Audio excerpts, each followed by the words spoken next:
Chag Sameach, good Yom Tov, and welcome to our Seder. We're going to start, as we always do, by lighting the Yom Tov candles.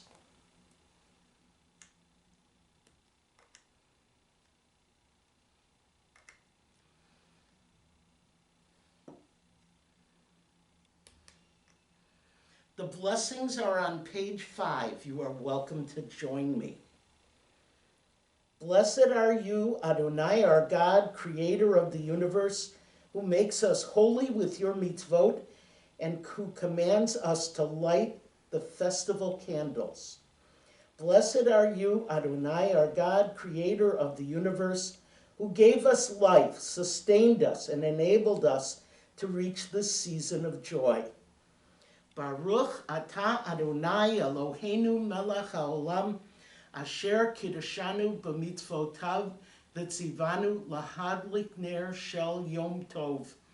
Baruch atah Adonai Eloheinu melech haolam, shehechianu v'kiyamanu v'higianu lazman hazeh.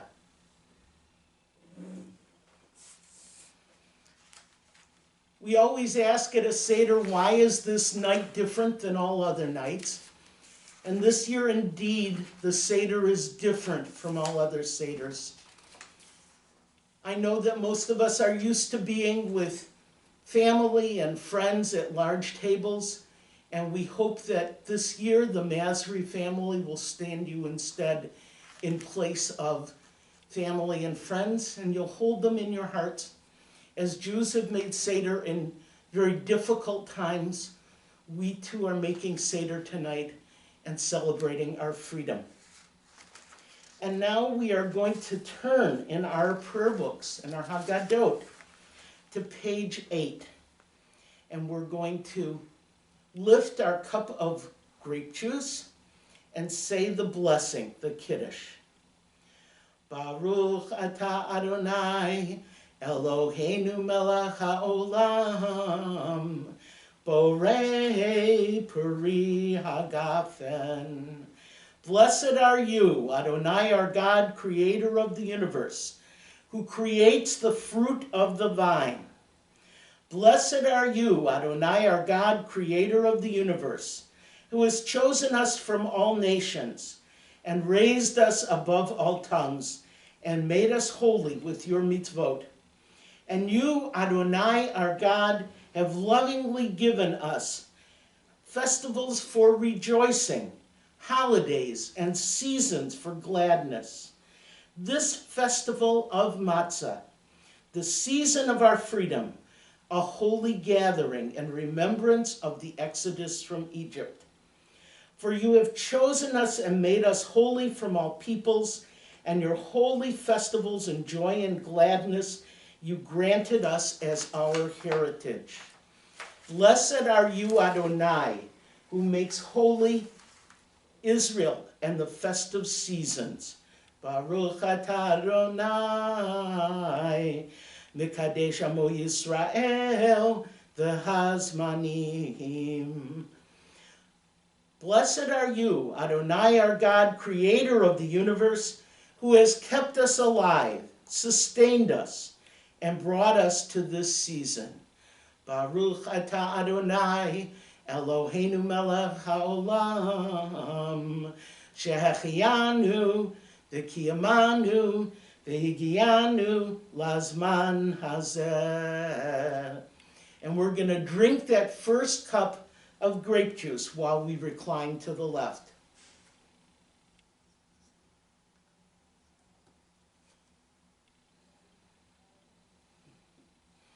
Customary at this point to wash one's hands at a sink or at a basin, and in the name of moving quickly through this, we're going to omit that, but you could use some Purell. It wouldn't be a bad thing. And there is no blessing over this washing of the hands.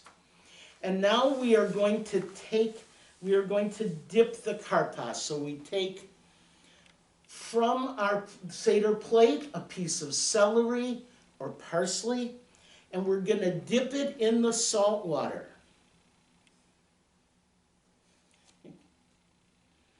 And we're going to say a blessing on the vegetable. It's at the bottom of page 9. Baruch atah Adonai Eloheinu melech haolam borei peri ha'adamah. Blessed are you, Adonai, our God, creator of the universe, who creates the fruit of the earth. And you can eat your karpas, your vegetable.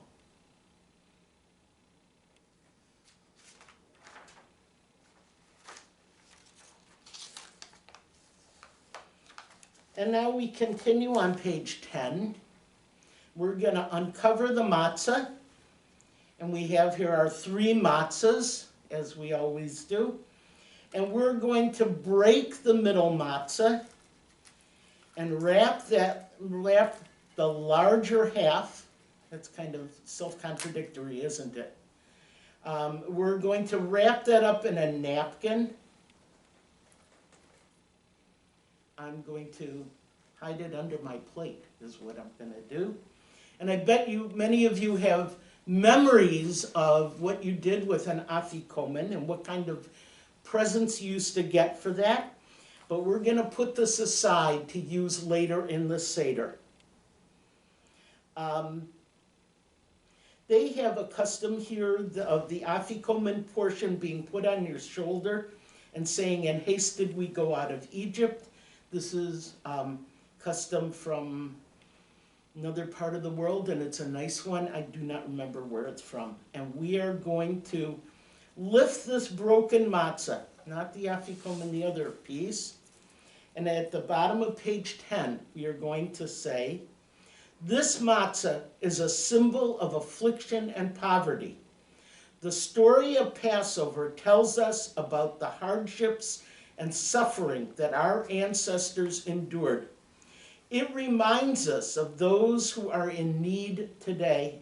So we say, whoever is hungry, come share our food and celebrate Passover.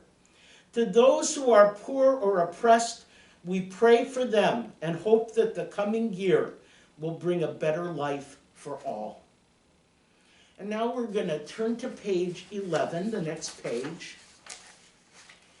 And we have the 4 questions. So I'm going to, if you need more wine, it's time to replenish cups. And then the youngest present, and I'm going to chant this for you. I'm going to use the Israeli melody that probably your grandchildren use, maybe even your kids. And we're going to do the 4 questions, first of all in Hebrew, then I'll do them in English. Ma nishtana halayla hazeh mikol haleilot mikol haleilot shebechol haleilot anu ochlin chametz umatzah chametz umatzah halayla hazeh kulo matzah, alayla hazeh, kulo matzah. Shebechol halelot anu ochlin she'ar yirakot, halayla hazeh, maror, halayla hazeh, maror. Shebechol halelot einanu matbilin afilu pa'am echat, halayla hazeh, shetefet amim, halayla hazeh, shetefet amim. Page 12, Shebechol halelot anu ochlin ben yoshvinu vein mesubin, halayla hazeh, kulanu mesubim. Halayla hazeh, kulanu mesubim. Why is this night different from all other nights? In what ways do you find this night different? In 4 ways we can find that this night is different. On all other nights we may eat chametz and matzah, but on this night only matzah. On all other nights we eat many vegetables, but on this night only maror. On all other nights we don't dip even once, but on this night we dip twice. On all other nights we eat either sitting up or reclining, but on this night we all recline.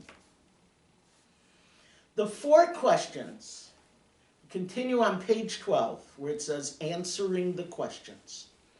The 4 questions are, in fact, not 4 questions at all. They are 4 statements that clarify the main question of the Seder. Why is this night different from all other nights?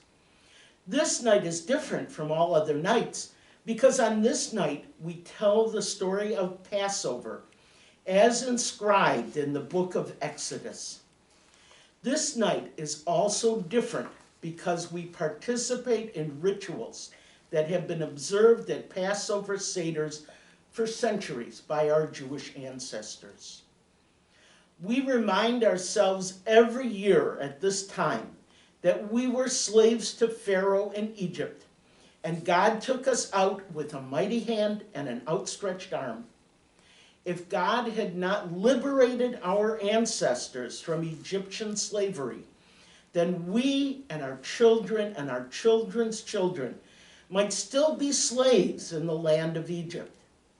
Even if we know this story well and have told it many times, as most of us had, it is essential to be reminded of the details so that we don't forget. By recognizing the oppression of our enslaved ancestors, we gain a greater appreciation of the freedom we enjoy today. As we participate in the rituals of the Seder, we should not only make sure the story of Passover is told and the significance of each component of the Seder is explained, but we should also engage children in the proceedings. The children, as you know, are encouraged to ask questions regarding the rituals. If they don't, the elders take on the role of teacher and explain using language appropriate to each child's ability to understand. The 4 children, always part of the Seder, the 4 children, the wise, the wicked, the simple, and the one too young to ask. Most of us have shown qualities of these 4 children in our lives at one time or another. Because we learn in different ways and at our own pace, when sharing the meaning of Passover with children, it's important to approach them in a way that best suits their ever-evolving personality and ability to learn. We turn the page to the next page, page 13. The wise child. The wise or studious child likes to study and analyze the details. Give this child the tools to discover the meaning of Passover on their own and explain to them why it's important to retell the story of Exodus each year. The wicked child. The wicked or rebellious child probably wants little to do with Passover, and they exclude themselves from getting involved. A typical response can be, "What's this got to do with me?" Explain that Passover is a celebration of the freedom that we all enjoy. Since this child usually lacks empathy, ask questions that would get them involved, like, how would it feel if you were a slave and you were freed by God? the simple child. For a simple child who is easily overwhelmed, give a simple explanation. Don't confuse them with the details. Instead, tell them the basic facts of the story and explain the general meaning of Passover in terms they can understand. The child who is too young to ask. Maybe they're too young to form a question or unable to ask one because they simply don't understand. Perhaps this child of God may be an adult that lacks the capacity to speak or lives with some other disability. Treat them with love, understanding, and patience, and explain the meaning of Passover in terms they can relate to. Try telling a story or singing songs and make it a festive time. We turn the page again, and we will be on page 14 as we uncover the matzah, and we lift the cup, and we say together, throughout the ages we have endured, for not only has one risen against us to annihilate us, but in every generation they rise against us to annihilate us. But Adonai, the Holy One of blessing, rescues us from their hand. And we put down the cup. And now we're going to really tell the story. Where it says, let my people go. We weren't always slaves in Egypt. We became slaves. And the story of how we became slaves to the pharaohs of Egypt, and ultimately how we were freed, is really the basis of the story of Passover. It's a part of history that belongs to all of us. By telling this story year after year, we're ensuring that we'll never forget our oppression or our freedom. As with most of religious history, the story has been passed on from generation to generation. And tonight, especially if there were children present, we would see ourselves as perpetuating an important ritual to pass on to them. But it's important for us to do it for ourselves too, so that we never forget. And so the story. Many years ago, in the land of Egypt, Joseph, the son of Jacob and Rachel, was sold into slavery by his brothers. Joseph was skilled and intelligent and soon became an official in the court of the Egyptian Pharaoh. Joseph had the wonderful ability to interpret dreams, which he sometimes used to predict the future. He offered the Pharaoh his prediction of an upcoming famine, which the Pharaoh heeded. Because Joseph's timely advice saved the land from a great famine, Pharaoh invited them to stay when Joseph's family came to Egypt, searching for food. They lived in peace for many years and became known as the Israelites. We turn the page again. We are all on page 15. Years later, a new Pharaoh came to rule. He did not remember Joseph at all, and all he had done for the Egyptians. He saw that the Israelites' population was growing rapidly and feared that a war might side with the enemy. They might side with the enemy and become a danger to Egypt. To remove this problem of the Israelites, Pharaoh enslaved them.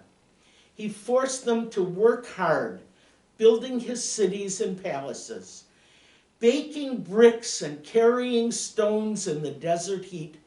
They knew neither peace nor rest, only misery and pain.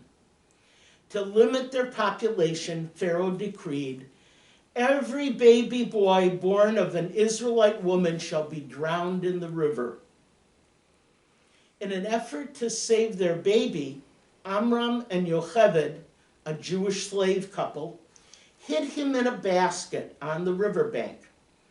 When Pharaoh's daughter, the princess, came down to the river to bathe, she found the baby and decided to take him home to the palace. The princess named the baby Moshe, which means brought out of the water. Because she needed a nurse to feed and care for the baby, the princess looked for a Jewish nurse. Yocheved's daughter, Miriam, who was hiding by the river watching, came out and told the princess that she knew of a nurse. She ran home and brought her mother Yocheved back to the princess, not revealing that Yocheved was really Moses' mother. Yocheved became Moses' nurse and was able to care for him throughout his childhood. Moses, being the adopted son of the princess, would have lived a rich life in Pharaoh's palace, but he could not bear to see his people suffer as slaves. One day he came upon an Egyptian taskmaster who was beating an Israelite slave. In a fit of rage, Moses beat the Egyptian to death. His crimes soon became known, and Moses was forced to leave his homeland and flee into the desert. Wandering around the desert, he came upon a family of shepherds in the land of Midian. He was taken in and became a shepherd himself. One day, while tending to his sheep, Moses came upon a bush that was on fire. Although it was burning, it was not being consumed. He heard God's voice coming from the bush, telling Moses to go back to Egypt and free his people from slavery and lead them out of Egypt. Because Moses was merely a shepherd, he asked God, "How may I accomplish this great task? I am but a lowly shepherd, and I am of impaired speech." God replied, "Go forth to Egypt with your wooden staff. I will be by your side, and the Pharaoh will be forced to free our people." And now we turn to the next page, page 16, where it says the 10 plagues. So Moses returned to Egypt, and he went to see Pharaoh with his brother Aaron as his spokesperson. "Let my people go," Moses demanded. But Pharaoh had a hardened heart, and he refused. Through Moses, God brought forth 10 plagues on the people of Egypt. The plagues at first amused the Pharaoh, but soon it frightened him. The Pharaoh promised to free the slaves several times, but God hardened the Pharaoh's heart many times, and each time he agreed to free the Israelite slaves. Pharaoh went back on his word. After the 9th plague, God said to Moses, "I will bring one more plague upon Pharaoh and upon Egypt. Toward midnight I will go forth among the Egyptians, and every firstborn in the land of Egypt shall die, from the firstborn of Pharaoh who sits on his throne to the firstborn of the slave girl who is behind the millstones, and all the firstborn of cattle. And there shall be a loud cry in all the land of Egypt, such as has never been or will ever be again." God then instructed Moses to tell the people to take a lamb from among their flocks and sacrifice it at twilight, taking some of the blood to paint a mark on the 2 doorposts and the lintel of their homes. Moses was further instructed by God to have his people roast the lamb over a fire and eat it with unleavened bread and with bitter herbs that same night. And we turn the page again, and we are all on page 17, where it still says the 10 plagues. And it says, "At midnight, God brought forth the 10th and most devastating plague, the killing of the firstborn. In every Egyptian household, the firstborn child suddenly took ill and died. But the plague passed over the homes of the Israelite slaves. It was then that the Pharaoh finally agreed to free the Israelites. While we celebrate the freeing of the Israelites from slavery, God has instructed us to take no pleasure in the suffering of the Egyptians. To commemorate some of the suffering, each person dips their little finger into their wine and places a drop on their plate as we recite the 10 plagues that God brought down upon the Egyptians. And so we're going to read them first in Hebrew, and we'll dip for each of the Hebrew ones, and then I'll read them a little quicker in English.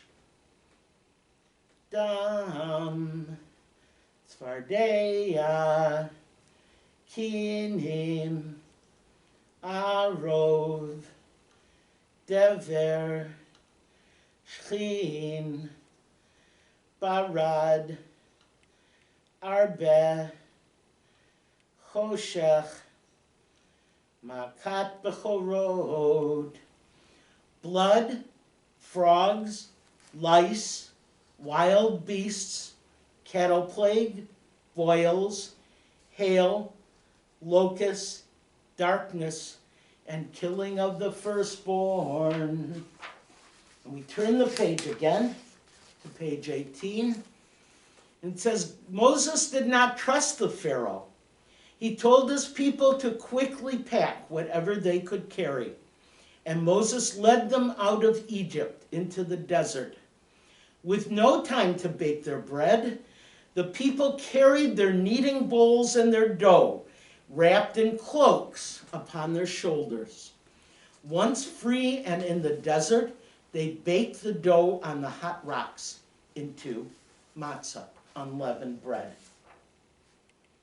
We continue on the next page, page 19. But once again, the Pharaoh changed his mind and sent his soldiers to capture the Israelites. As Pharaoh's army caught up with the Israelites at the Red Sea, God told Moses to hold up his wooden staff. Suddenly a huge wind came up, and the Red Sea parted, allowing all the freed slaves to pass. Once all the Israelites were safely across, Moses again held up his staff, and the waters closed upon Pharaoh's soldiers, killing all of them. Finally, the Israelites were truly free. So on the next page, page 20, they give a long list that is the song Dayenu. And I think what we're going to do is we're going to make a little short shrift of this. I'll start with the English, and we'll sing the chorus of Dayenu. And maybe we'll sing one or two verses that, if you don't remember all the words, you'll join with me in the chorus.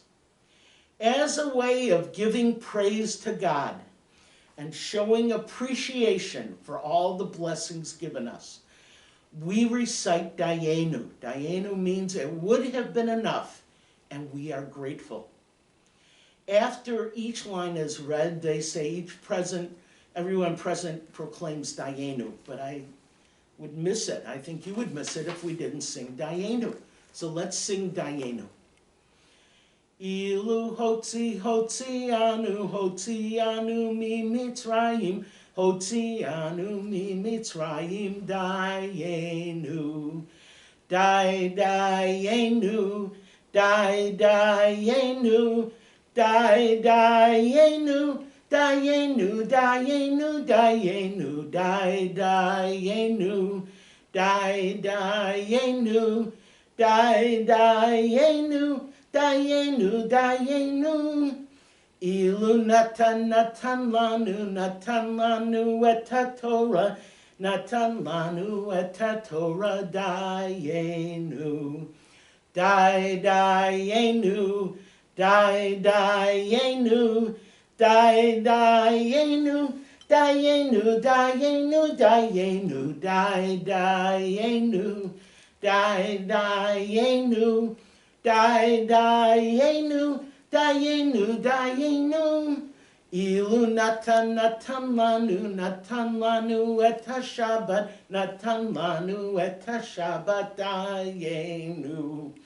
Dayenu, Dayenu, Dayenu, Dayenu, Dayenu, Dayenu, Dayenu, Dayenu, Dayenu, Dayenu, Dayenu. We're going to go ahead and turn the page, and we will be on page 21, at which point we say the blessing after the Magid, after the telling the story of the Exodus from Egypt. Baruch atah Adonai, thank you, God, for all the favors you have bestowed upon us. You led us out of Egypt, slavery and oppression. You brought the plagues against the Egyptians, slew their firstborn, and brought us their wealth. You split open the Red Sea, then drowned our oppressors. Thank you for taking care of us in the desert for 40 years. You fed us man, gave us the Sabbath, then brought us to Mount Sinai to give us the Torah and your commandments. Thank you, O God, for bringing us to the land of Israel and making us a great nation. And now I discovered this is where they put Dayenu, but we've already sung it. So we're going to move on. We turn to page 22, the next page. And the matzah are covered, and we raise the glass of wine. And say, we join together to glorify and bless God, bringing us out of slavery and bondage, for granting us our freedom, for turning our sorrow into joy. We give thanks to God for helping us reach this night, so that we may carry out the rituals of the Seder, eating the offerings and symbolic sacrifices, while singing praise for our redemption and freedom. And now we're ready to drink the second cup of wine. And we say together, Baruch atah Adonai Eloheinu melech haolam borei peri hagafen. And we drink the wine. You can't drink it. Now, we are ready for the most important parts of the Seder. The bottom of page 22. The symbols of the Seder. One of Judaism's greatest scholars, Rabban Gamliel, decreed that the Seder is not complete unless we explain the meaning of the three main symbols of Passover: Pesach, matzah, and maror. So we're first of all going to point. I think you're not going to see it if I don't lift it up. Okay? This is the roasted bone, and it says this bone represents the mighty arm of God that convinced the Egyptians to free the slaves. It also represents the paschal lamb that was used as a special sacrifice in the days of the ancient temple in Jerusalem. Usually this is just pointed to remind us it's not really the Passover lamb. And now we're going to raise the matzah on the Seder plate. So here we are. We're going to lift the matzah, and we're going to say,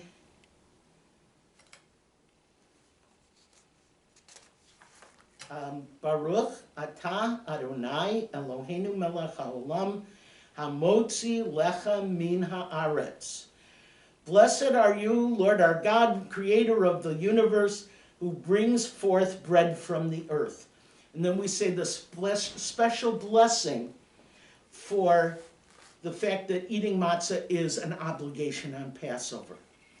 Baruch atah Adonai Eloheinu melech haolam asher kiddushanu b'mitzvotav v'tzivanu al achilat matzah.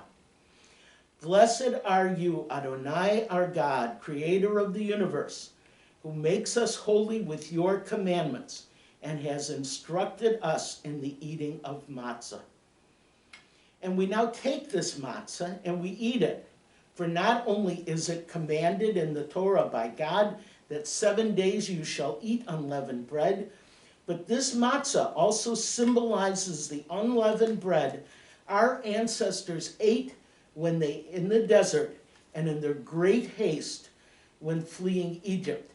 Because they did not have time to allow the dough to rise, they were forced to bake their dough before it leavened and to eat it in the form of hard, flat crackers, which is matzah. And so now we eat the matzah, we break it and we eat it, and we recline to the left side. And then we say the blessing on the bitter herbs, and we explain the bitter herbs.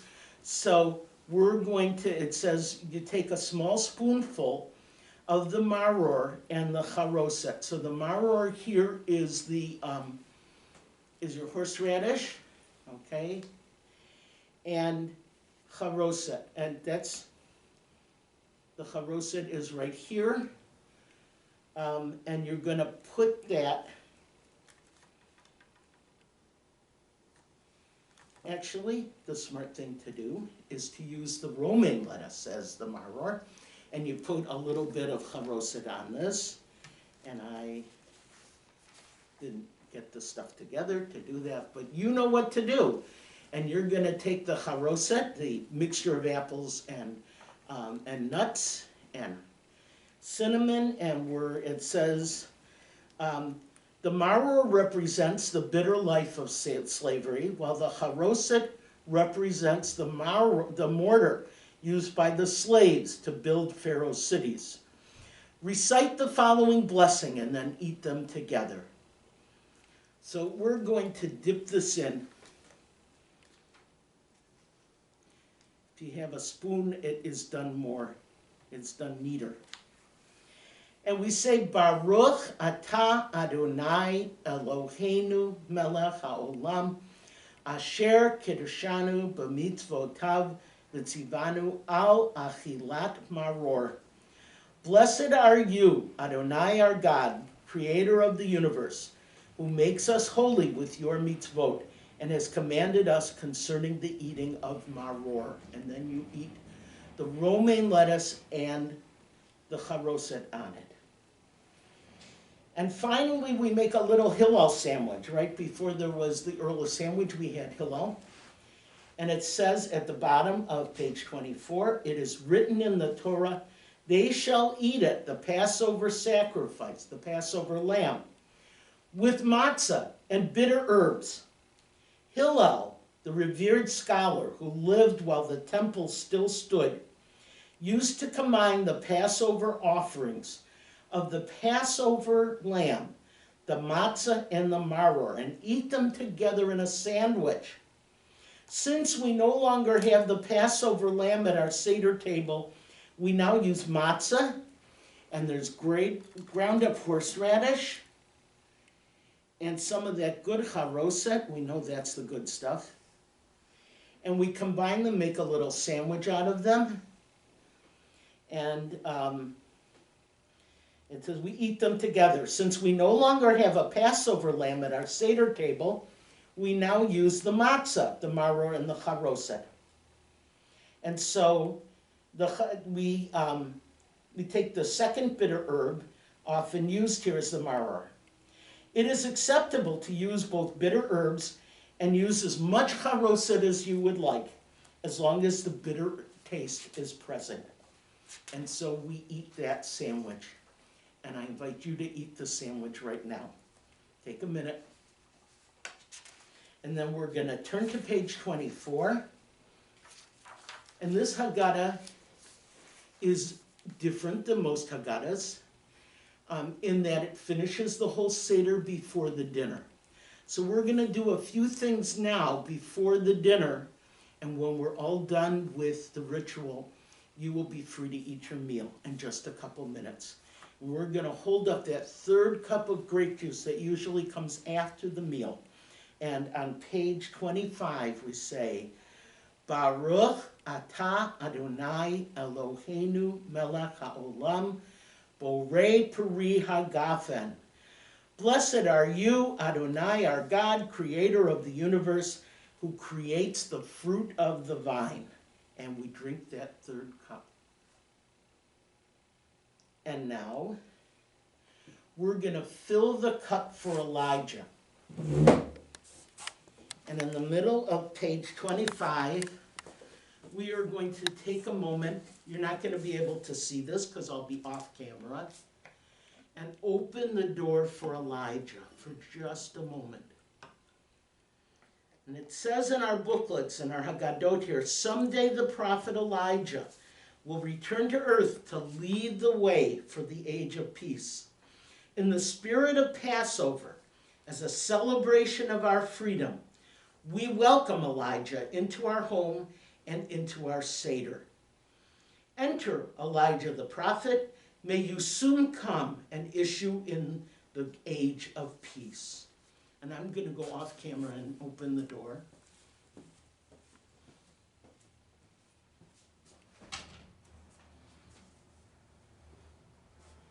And we're going to sing. We'll sing the song Eliyahu Hanavi. Eliyahu Hanavi. Eliyahu Hatishbi. Eliyahu, Eliyahu, Eliyahu Hagiladi. Bimhera biyamenu Yahavo Elenu. Imashiach ben David. Imashiach ben David. And now I'm going to go and close the door.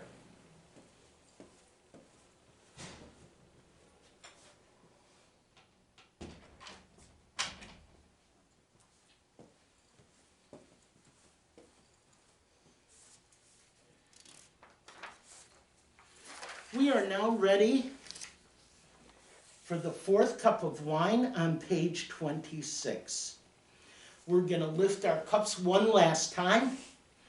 And we're going to say, Baruch atah Adonai Eloheinu melech haolam borei peri hagafen. Blessed are you, Adonai, our God, creator of the universe, who creates the fruit of the vine. And now you drink your fourth cup. And finally, we're going to leave the songs for you to sing afterwards. I see that they're listed there. And we are going to turn to the next page, page 27, and we are going to conclude. And you're going to wonder what happened to that afikomen. It's still hiding here. None of you stole it. But they do mention it. Okay, so page 27, before the traditional Seder meal and the conclusion, the recite. It is traditional in many families to serve hard-boiled eggs dipped in salt water at this time, at the beginning of the meal, as a symbol of spring and the beginning of new life. As with many of the symbols used for the Seder, the egg has another meaning. It reminds us of the Jewish midwives who showed bravery in refusing to follow Pharaoh's demand that every baby boy born to an Israelite woman shall be drowned in the river. The brave action ensured the survival of the Jewish people. At the conclusion of the meal, the afikomen, which means the dessert, is found by the leader of the Seder, often by buying hints from children who hid it, and is now distributed. So each of you have a piece of matzah as your afikomen. The dessert represents the sweetness of freedom to be enjoyed for the rest of the evening. An alternative tradition is to have someone hide the afikomen and let the children find it. In fact, that's what my family did. Maybe your family did it too. A monetary reward or some other reward is usually given. It's negotiable, right? You bargain for the afikomen. All Jews are invited to one day return to the promised land of Israel and celebrate Passover as our ancestors did. It is the desire and hope of many Jews to someday make that journey and make Seder in Jerusalem, it is in that spirit that we all together say, L'shana haba'ah b'Yerushalayim, next year in Jerusalem. L'shana haba b'Yerushalayim, L'shana haba b'Yerushalayim, L'shana haba b'Yerushalayim, L'shana haba b'Yerushalayim habenuya. Chag Sameach, good Yantiv, and enjoy your Passover meal.